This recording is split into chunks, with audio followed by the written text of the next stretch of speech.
നമസ്കാരം. പാർട്ടി ചിഹ്നം നഷ്ടപ്പെടുമെന്ന വിവാദ പ്രസംഗത്തിൽ വിശദീകരണവുമായി CPM കേന്ദ്ര കമ്മിറ്റി അംഗം AK ബാലൻ. CPMന്റെ ദേശീയ അംഗീകാരവും ഔദ്യോഗിക തെരഞ്ഞെടുപ്പ് ചിഹ്നവും ഇല്ലാതാക്കാൻ പല ശ്രമങ്ങളും നടക്കുന്നുണ്ട്. ഭരണഘടനയും സർക്കാരും സംരക്ഷിക്കപ്പെടേണ്ടത് നാടിന്റെ ആവശ്യമാണ്. അതിനായി കഴിഞ്ഞ 1.5 വർഷമായി പ്രവർത്തകർക്ക് സമാന നിർദ്ദേശം നൽകാറുണ്ടെന്ന് AK ബാലൻ പറഞ്ഞു. കോഴിക്കോട്ടെ പ്രസംഗം ചിലർ തെറ്റായി ഉപയോഗിച്ചു. അത് സഖാക്കൾക്ക് നൽകിയ മുന്നറിയിപ്പായിരുന്നു. പല വേദികളിലും ഇക്കാര്യം പറഞ്ഞിട്ടുണ്ടെന്നും AK ബാലൻ പ്രതികരിച്ചു. ഇടതു പാർട്ടികൾ ചിഹ്നം സംരക്ഷിക്കണമെന്നും ദേശീയ പദവി നഷ്ടപ്പെട്ടാൽ അടുത്ത തെരഞ്ഞെടുപ്പിൽ ഈനാംപേച്ചി, നീരാളി പോലുള്ള ചിഹ്നങ്ങളാവും തെരഞ്ഞെടുപ്പ് കമ്മീഷൻ നൽകുകയെന്നും AK ബാലൻ പറഞ്ഞിരുന്നു.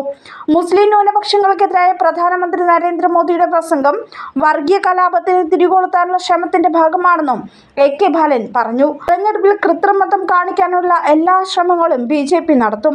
അതിനപ്പുറത്തേക്ക് വർഗീയ കലാപത്തിലേക്കും ഏറ്റുമുട്ടലിലേക്കും സമൂഹത്തെ വലിച്ചിഴച്ചു കൊണ്ടുപോകുമോ എന്ന സംശയത്തിലാണ് താനെന്നും AK ബാലൻ പറഞ്ഞു.